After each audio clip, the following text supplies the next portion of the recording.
वाला विद्यार्थी भाई बहनों,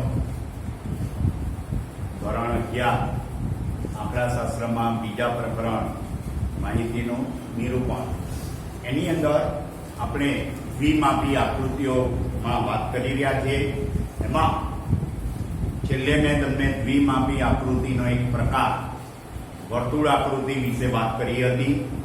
હવે આજે આપણે વૃત્તાંશ આકૃતિ વિશે વાત કરવાની છે. હવે જ્યારે કોઈ વસ્તુ, સ્થળ કે સમય એની માહિતી જે પેટા માહિતીમાં વહેંચાયેલી હોય, એવી પરિસ્થિતિમાં પણ પેટા માહિતી સંખ્યાત્મક રીતે મોટી હોય તો એવી પરિસ્થિતિમાં આપણે વૃત્તાંશ આકૃતિ દોરીએ છીએ. હવે આની અગાઉ બરાબર ધ્યાન રાખજો કે એકમાપી આકૃતિઓની અંદર આપણે જોયું હતું કે જ્યારે કોઈ માહિતી એની પેટા માહિતીમાં વહેંચાયેલી હોય ત્યારે આપણે શું કરતા હતા, તો એને આપણે વિભાજિત સ્તંભાકૃતિથી દર્શાવતા હતા. પરંતુ એમાં પેટા માહિતી બહુ મોટી હતી નહીં, પણ અહીંયા જ્યારે કોઈ વસ્તુ, સ્થળ કે સમય માટેની પેટા માહિતી સંખ્યાત્મક રીતે મોટી હોય ત્યારે આપણે વૃત્તાંશ આકૃતિ દ્વારા એ માહિતીને રજૂ કરી શકીએ. એટલે પરીક્ષામાં તમને કે કઈ આકૃતિ દોરવી તો ઘણા શું કરે છે કે આવી રીતના આકૃતિ નક્કી કરવામાં ભૂલ કરી દે છે. તો જોવાનું કે માહિતી, પેટા માહિતી, કોઈ એક બાબતની માહિતી એ પેટા માહિતીમાં વહેંચાયેલી છે તો બે પરિસ્થિતિ આવે: વિભાજિત સ્તંભાકૃતિ અને વૃત્તાંશ આકૃતિ. અને માનજો પેટા માહિતી મોટી હોય, સંખ્યાત્મક રીતે મોટી સંખ્યામાં આપેલી હોય તો એવી પરિસ્થિતિમાં આપણે વૃત્તાંશ આકૃતિ દોરવાની. હવે આ આકૃતિની અંદર જે કોઈ કુલ માહિતી આપણે દર્શાવીએ એ માહિતી માટે આપણે શું કરવાનું છે કે યોગ્ય માપની ત્રિજ્યા લઈ અને એક વર્તુળ દોરવાનું. અને એ વર્તુળની અંદર આપણે શું કરવાનું છે કે દરેક પેટા માહિતીના પહેલા તો આ રીતે તમને વિગત અને એની જે આ પેટા માહિતી છે એ આપેલી હશે. કોઈ અહીંયા એક કંપનીના નાણાકીય વર્ષની જુદી જુદી એ કંપનીના શેર મૂડી ને એવી બધી જુદી જુદી પેટા માહિતી આપેલી છે. હવે એ પેટા માહિતી માટે એની જવાબદારી આપેલી છે. તો આ દરેક પેટા માહિતી માટે આપણે શું કરવાનું છે કે એના વૃત્તાંશના ખૂણાનું માપ શોધી કાઢવાનું. એટલે ખૂણાનું માપ, વૃત્તાંશનું માપ, દરેક પેટા માહિતીને અનુરૂપ એના વૃત્તાંશનું માપ એટલે કે ખૂણાનું માપ શોધવાનું. અને એક જ વર્તુળની અંદર આ પેટા માહિતીના જે કંઈ અંશ માપ આવે એને આપણે રજૂ કરવાના. અને એ દરેક ભાગ અલગ પડે એટલા માટે તમે અલગ અલગ ચિહ્નો કે ચિત્રો દ્વારા એને દર્શાવી શકો. હવે અહીંયા આગળ ખાસ ધ્યાન રાખવાનું કે માહિતીને, પેટા માહિતીના વૃત્તાંશમાં તમે દર્શાવો ત્યારે આ જે કુલ માહિતી હોય છે તો આખા વર્તુળ જે એનો અંશ ખૂણો બને તો કેટલાનો બને છે? 360. એટલે કુલ માહિતી ને આપણે કેટલી ગણીએ છીએ? 360 અંશમાં. કારણ એક વર્તુળ બરાબર આખું પરિભ્રમણ પૂરું કરે એટલે કેટલા અંશના ખૂણા બને? 360 અંશ. એટલે અહીંયા કુલ માહિતીના 360 અંશ ગણવામાં આવે છે. એટલે આ પણ તમે ધ્યાન રાખજો કોઈ વખતે ટૂંકા પ્રશ્નોની અંદર કે વૃત્તાંશ આકૃતિમાં કુલ માહિતીને ના કેટલા માપ ગણવામાં આવે છે અથવા તો ખાલી જગ્યા અંશ, તો કેટલા અંશ ગણવાના? 360 કુલ માહિતીના. હવે અહીંયા આગળ આપણે વૃત્તાંશ આકૃતિ માટે એક રકમ મેં ઉદાહરણ 31 તમારા પાઠ્યપુસ્તકમાં પાન નંબર 52 ઉપર આપેલી છે. એ જ રકમ મેં લીધેલી છે. બરાબર કે કંપનીના નાણાકીય વર્ષના અંતે જે સરવૈયું એની આ વિગતો રજૂ કરી છે. સરવૈયું છે કંપનીનું, એ બધું મેં ડિટેલમાં લખ્યું નથી પણ મુખ્ય મુદ્દા લખેલા છે રકમમાં. એટલે કંપનીના સરવૈયાની માહિતી છે એના ઉપરથી આપણે વૃત્તાંશ આકૃતિ દોરવાની. હવે એ આટલી બાબત તમને આપેલી હશે, આ તમારે ગણતરી કરીને મેળવવાનું છે વૃત્તાંશના ખૂણાનું માપ.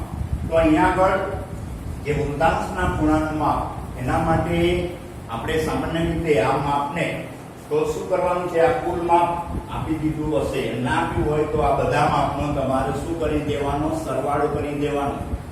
હવે આ કુલ માપના આધારે આ દરેક પેટા માહિતીના વૃત્તાંશના ખૂણાનું માપ આમ સામાન્ય રીતે પદ મૂકવું હોય તો 28,80,000 12 લાખ તો 360 એ કેટલા? હવે અહીં 360 લેવાના છે. પેલા ટકામાં આપણે અહીંયા 100 વડે ગુણતા હતા.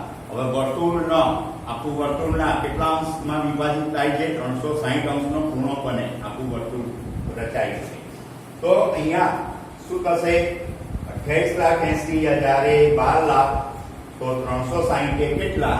તો એ પ્રમાણે આ એક સૂત્ર મેં લખ્યું છે અહીંયા. આ સૂત્ર તમને ખ્યાલ આવે એટલા માટે મેં લખ્યું છે, બરાબર? એટલે આ સૂત્ર પ્રમાણે આપણે અંશ માપ મેળવવાના છે. પાઠ્યપુસ્તકમાં સીધું તમને વૃત્તાંશના ખૂણાનું માપ પણ એ આપ્યું કઈ રીતે, તો આ સૂત્ર મગજમાં યાદ રાખવાનું, અથવા મેં તમને કહ્યું એ રીતે કહો. 28,80,000 12 લાખ તો 360 એ કેટલા? પછી એના માટે શોધવું હોય તો 28,80,000 8 લાખ તો 360 એ કેટલા? એ જો યાદ ના રહે તો આ પ્રમાણે, બરાબર? તો આપેલ માપ અહીંયા હતું 12 લાખ. આ સૂત્ર પ્રમાણે શોધીએ. 12 લાખ ગુણ્યા 360 ભાગ્યા કુલ માપ કેટલું છે? 28,80,000. આ પ્રમાણે આપણે ગણતરી કરીશું. તો 12 લાખ ને 360 વડે ગુણો અને 28,80,000 વડે ભાગો તો એના અંશમાં 150 અંશ આવે. કેટલા અંશ આવે? 150 અંશ. ત્યાર પછી બીજા જે છે એની ગણતરી કરીએ તો બીજું માપ છે 8 લાખ. તો 8 લાખ ને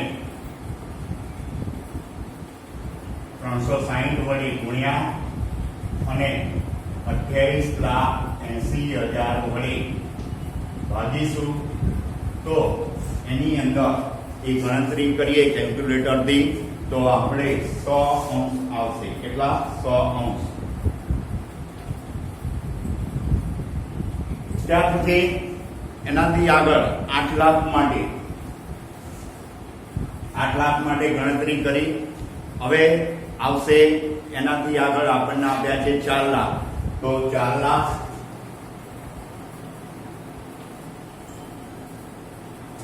ગુણ્યા 360 ભાગ્યા 28,80,000 તો એના માટે માપ આવશે, તમે કેલ્ક્યુલેટરથી ગણતરી કરશો તો 50 અંશ આવશે. કેટલા? 50 અંશ. એવી જ રીતે છેલ્લું જે છે ચાલુ જવાબદારીમાં તો 4,80,000 ગુણ્યા 360 ભાગ્યા 28,80,000 તો એની અંદર તમારે 60 અંશ જેટલા આવશે. ગણતરી કરશો તો કેટલા આવે છે? 60 અંશ. હવે આ બધા જે અંશમાં એ આપણે જોઈ લેવાના, એનો સરવાળો જોઈ લેવાનો. 150 ને 50 200 અને 100 300 અને 60 તો કેટલું માપ થયું? કુલ 360. જે આપણી કુલ માહિતી એ 360 અંશમાં વહેંચાય છે. એટલે આપણે શું કરીશું? આ અંશ માપને ધ્યાનમાં રાખીએ. એટલે હું અહીંયા એક સાઈડમાં હું લખી દઉં છું 150 100 50 અને 60. હવે આ કોષ્ટક આપણે મેળવ્યું. આ ગણતરી તમારે મેળવવી પડે, આના પણ માર્ક્સ મળે. અને આના આધારે એટલે ગણતરી કાઢી નહીં નાખવાની, રવા દેવાની. કારણ કે ઘણા શું કરે, છેલ્લે દોરે અને આકૃતિ ના દોરાય, પરંતુ આ ગણતરી કરેલી હોય તો પણ એના માર્ક્સ મળે. એટલે ચેકવાનું નહીં, કાઢી નહીં નાખતા ગણતરી. એટલે આ ધ્યાન રાખજો. હવે અહીંયા આગળ આ જે ગણતરી મેળવી એના આધારે આપણે વૃત્તાંશ આકૃતિ દોરીએ. તો આ માપ ધ્યાન રાખજો બરાબર.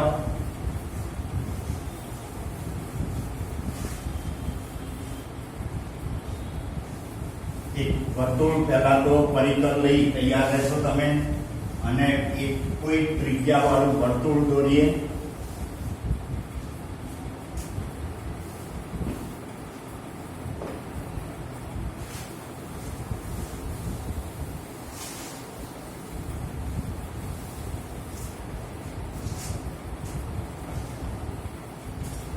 હવે આપણે એક વર્તુળ હું દોરું છું, બરાબર ધ્યાન રાખજો. પછી એને આપણે આ અંશ પ્રમાણે ફેરવીશું.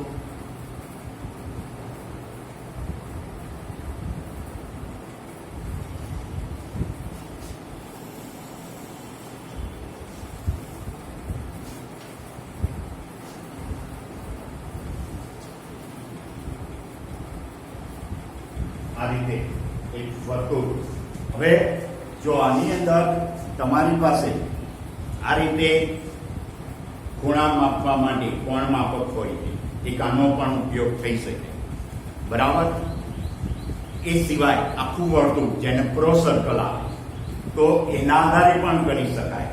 પ્રો સર્કલથી બહુ સરળ પડશે એ પણ એમાં શું કરવાનું, તમારે આ જે માપ આવ્યા ને એના સંચયમાં લઈ અને કરવાનું. એ પણ હું તમને પણ બતાવું છું, બરાબર. હવે પહેલું તો આપણે 150 અંશનો ખૂણો બતાવો છે, તો આપણે બે આ કેન્દ્ર એના સાથે આ રીતે તમે મૂકશો. પહેલો ખૂણો 150 છે, તો અહીંયા શૂન્ય આપણે ધારો કે છે, બરાબર. અહીંયા શૂન્ય અંશ છે, તો 150 અંશ અહીંયા થશે. હવે આ શૂન્ય અંશની રેખા દોરી દીધી, એની સાથે અહીંયા 150 અંશનો ખૂણો, તો આ પ્રમાણે 150 અંશનો ખૂણો તમે બતાવશો. આ 150 અંશનો ખૂણો. ત્યાર પછી 100 છે, એટલે અહીંયા પાછું આવી રીતે શૂન્ય આવે એ રીતે મૂકવાનું, પાછું અહીંયા આવે મૂકવાનું, અને ત્યાંથી તમારે જોવાનું તો 100 થતા હોય, બરાબર. એ રીતે તો અહીંયા આગળથી તમે જોશો 10, 20, 30, 90 અને અહીંયા 100 થાય.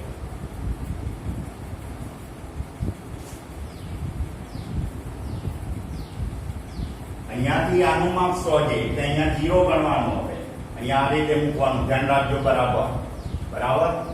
હવે અહીંયા જો 0 ગણ્યો, અહીં 150 આવ્યા. હવે અહીંયા આગળ મૂકો છો, એટલે અહીંયા 0 થી જોશો, 0 થી તો 100 જ્યાં છે ત્યાં આગળ મૂક્યું, 100 નું થઈ ગયું. ત્યાર પછી 50.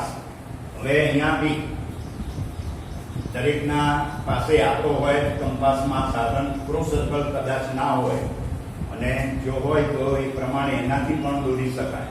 હવે 50, તો જો 0, 10, 20, 30, 40, 50, એટલે 50 આવે, બરાબર. એટલે આ રીતના 50 માટે દોરી દીધું. આ રીતને તમારે વર્તુળ એને તમે વેચી દીધું.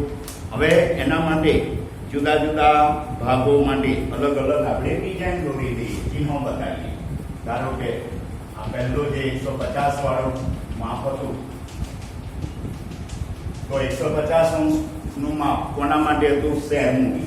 શેરમૂડી માટે આપણે જે ચિહ્ન લીધું એ અહીંયા ડિઝાઇનમાં એટલે બાજુમાં બતાવી દેવાનું.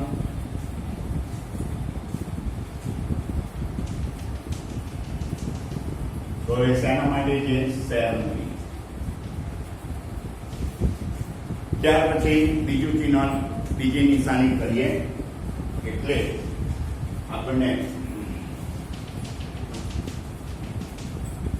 150 પછી અનામત માટે ધારો કે આ રીતની નિશાની લઈએ છીએ.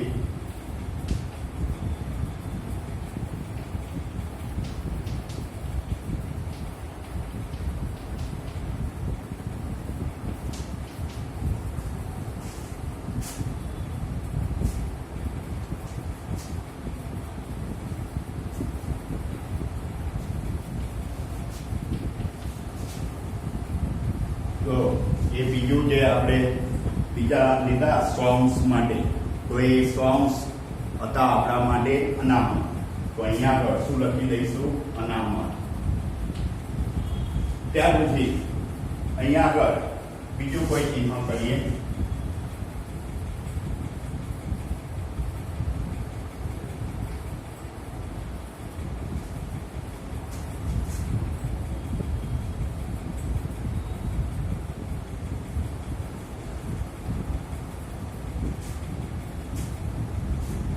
અને છેલ્લે આપણે ધારો કે એટલે આ લોન માટે એમ લખી દઈએ, આ ત્રીજું હતું લોન જે 50 હતા એ. પછી છેલ્લે ચાલુ જવાબદારી માટે બીજું કોઈ ચિહ્ન કરીએ. ધારો કે એના માટે તમે આ રીતની ભાગ એટલો રેખાંકિત કરી દો.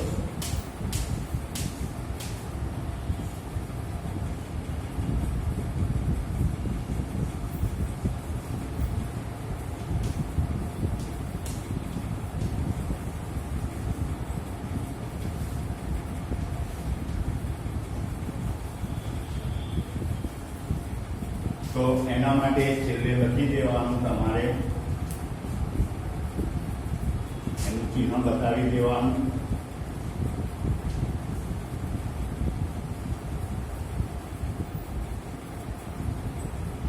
એ છેલ્લી વિગત હતી ચાલુ જવાબદારી. ચાલુ જવાબદારી આ રીતે તમારે વૃત્તાંશ આકૃતિમાં માહિતીને રજૂ કરવાની. બરાબર. હવે આ મેં તમને આકૃતિ બતાવી એ પ્રમાણે તમારે એક આકૃતિ, બીજી વૃત્તાંશ આકૃતિ દોરવાની છે. એ હું તમને હોમવર્કમાં આપું છું.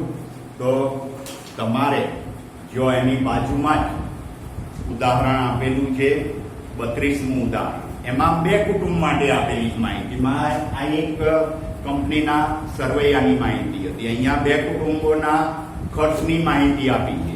તો એ ઉદાહરણ, એની રકમ અહીંયા આગળ આપેલી છે.